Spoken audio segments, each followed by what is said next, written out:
The little town of Merivale was stitched together by quiet streets, old brick houses, and the gentle hum of lives lived simply.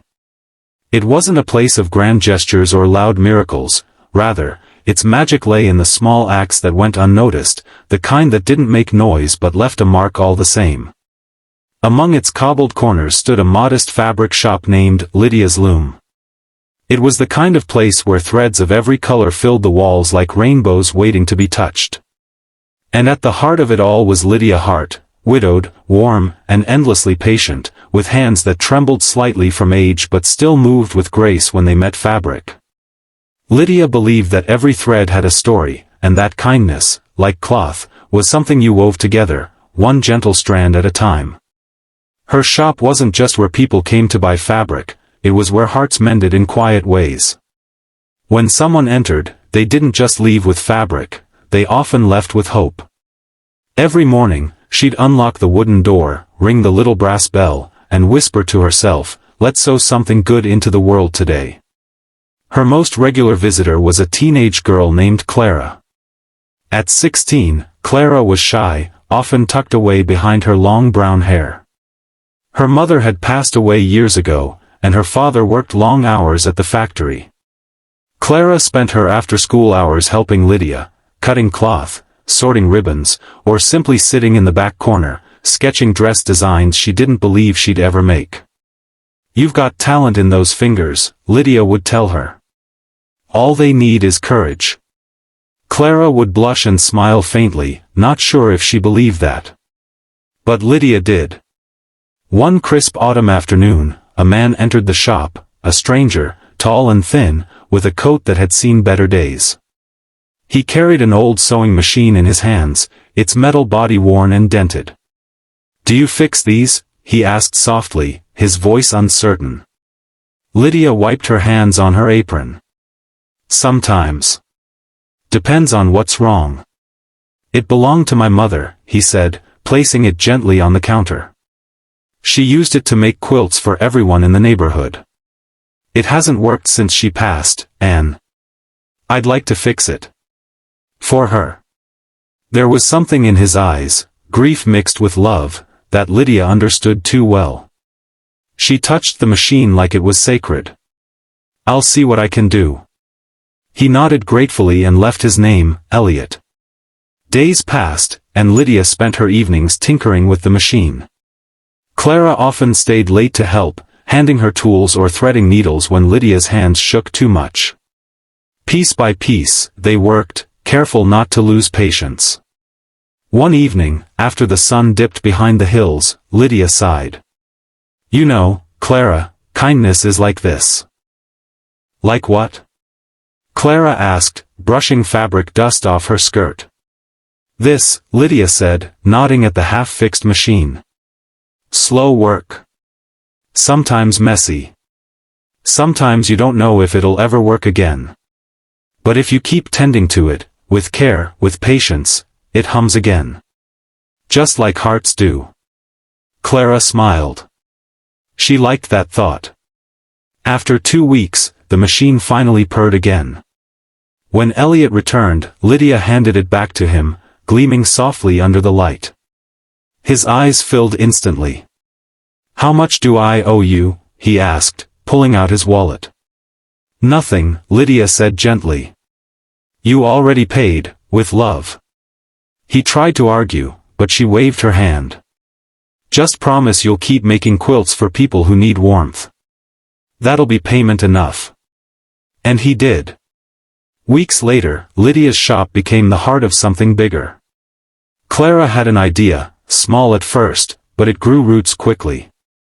"What if we made quilts together?" she said one afternoon. "Not to sell. To give. For people who need comfort." Lydia's eyes sparkled. "Threads of gentle hearts," she whispered. "That's what we'll call it." And so it began. Every Friday evening, people started showing up, neighbors, friends, strangers who'd heard whispers of the project. They brought old fabrics, worn shirts, curtains, even dresses that held memories too heavy to wear but too dear to throw away. Together, they cut and sewed and talked and laughed. Elliot came too, bringing his mother's machine and teaching others how to stitch. Clara, still shy, found her voice among the hum of threads. She started designing patterns, each one a reflection of the stories people shared while they worked. There was Mrs. Deacon, whose husband had been ill for years but still came to every gathering with a pot of stew. There was Samuel, a retired tailor who had once stitched uniforms during the war and now stitched hearts back together with stories. And there was young Lydia, no older than 10, who had lost her home in a fire but found warmth in the quilt they made just for her, a patchwork of hope and hugs sewn into fabric. One winter night, as snow blanketed Merivalli, Clara sat by the window of Lydia's loom, watching flakes dance in the glow of the streetlight. Lydia sat across from her, sewing the last square of a quilt meant for a family who had lost everything in a flood. "You know," Clara said softly, "I used to think I didn't have much to give. But every stitch feels like a piece of me that matters." Lydia looked up, her smile tender. "Kindness makes you feel that way. It reminds you that no matter how small you think you are, your warmth can still reach someone." The bell above the door chimed, and in walked Elliot with his usual gentle smile, carrying a box of fabric scraps. "Found these in my attic," he said. "Thought the loom could use them." Clara grinned. "We always do." As they sorted through the box, a small piece of blue silk caught her eye. It had an embroidered heart, slightly frayed. "What's this?" she asked. Elliot hesitated. "My mother used to sew that heart into every quilt she made. She said it reminded her that love doesn't wear out, it just changes shape." Lydia placed a hand over her chest. "Then let's keep that tradition alive." From that night on, every quilt they made carried one of those little embroidered hearts, stitched carefully into the corner. It became their silent signature, a promise that someone cared. Over time, threads of gentle hearts grew beyond Merivalli. Word spread to nearby towns, then cities. People began sending letters, fabric donations, and even stories of their own kindness projects inspired by Lydia's loom. A journalist came once to interview Lydia, but she brushed off the attention. "It's not about me," she said simply. "It's about what happens when hands come together to do good." Still, she kept a quiet pride in watching Clara bloom. The timid girl who once hid behind sketches was now leading workshops, teaching others to sew not just fabric, but comfort. Lydia often watched her with a soft ache in her heart, the kind that came from knowing you were witnessing someone's becoming. But time, as it always does, kept moving. Lydia grew frilier, her steps slower, her eyesight dimmer. One spring morning, as tulips began to bloom, she called Clara to her bedside. "My dear," she whispered, "when I'm gone, don't let the loom close. Promise me that the threads will keep weaving." Clara's eyes welled up. "You're not going anywhere." Lydia smiled faintly. "We all go somewhere, love. But kindness stays." That night, Lydia Hart passed away peacefully, her hands resting on a half-sewn quilt. The entire town came to her funeral, many wrapped in quilts she had inspired. Each fabric piece told a story, of love given freely, of warmth shared without asking anything in return. Clara stood before the shop the next morning, keys trembling in her hand. For a long time, she couldn't bring herself to open the door. But then she remembered Lydia's words, "Let's sew something good into the world today." She turned the key. And so, Lydia's loom lived on. Clara took over the shop, keeping everything as it was, the smell of cotton, the sound of the brass bell, the worn wooden counter.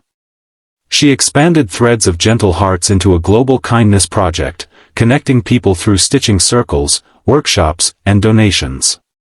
Years later, when people entered the shop, they still felt Lydia's presence, in the warmth of the lights, in the way the fabric seemed to glow, in the laughter that filled the air. Clara often told newcomers the story of the first quilt, the one they made together, the one stitched with the promise of empathy.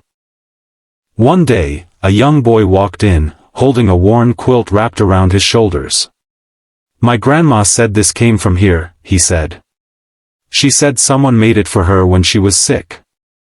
Clara knelt down, her eyes misting. Then it must have been one of Lydia's. He nodded. She wanted me to bring it back. Said someone else might need it now. Clara took the quilt gently. Thank you. Your grandma must have had a very kind heart. He smiled. She said kindness is the only thing that gets bigger when you give it away. Clara blinked back tears. She was right. That night, as Clara sewed under the warm glow of the shop lamp, she added a new heart to the corner of a fresh quilt, a heart made from the same blue silk Elliot's mother once used. Around it, she embroidered a single line. Threads may fray, but hearts never do. Outside, Maravali slept beneath a quilt of stars. Inside, the gentle hum of a sewing machine carried on, a soft rhythm of compassion passed down from hand to hand, heart to heart. The town might never be famous, and Lydia's loom might never appear in history books, but those who felt its warmth knew that somewhere, in the quiet corners of the world, gentle hearts were still being stitched together, one thread, one act of kindness, at a time.